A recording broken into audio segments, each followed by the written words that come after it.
За прв пат во Македонија се обележува меѓународниот ден на лица заболени со мултиплекс склероза.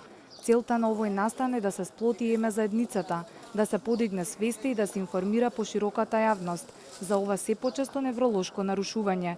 Има пораст на пациенти кај кои е дијагностицирана мултиплекс склерозата, особено на возраст од 20 до 30 години, а кај жените зачестеноста е двојно поголема отколку кај мажите.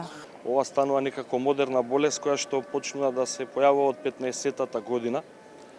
Во животот нели имаме примери каде што новореденчиња се родиле со ова заболување, инаку во нашето здружение годишно од прилика околу 100 нови членови, што на пример порано беше тоа сосема ретко, значи сега од вкупниот број на членови кои што се зачленуваат на годишно ниво, за жал се половината со мултиплекс склероза.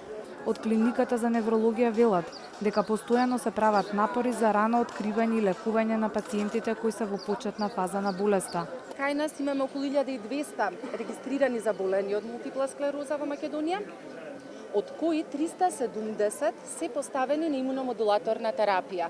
Значи, тоа е терапија која ги одложува влошувањата на болеста, а на тој начин се бориме против инвалидитетот што секое влошување или релапс го носи.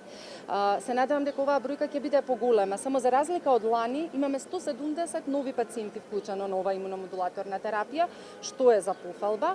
Во светот има над 2 милиони заболени од оваа автоимуна болест. Причината за појава се уште не е позната, па затоа и нема специфична терапија. Достапни се третмани кои можат многу да помогнат при одредени фази на мултиплекс склероза и ублажување на симптомите.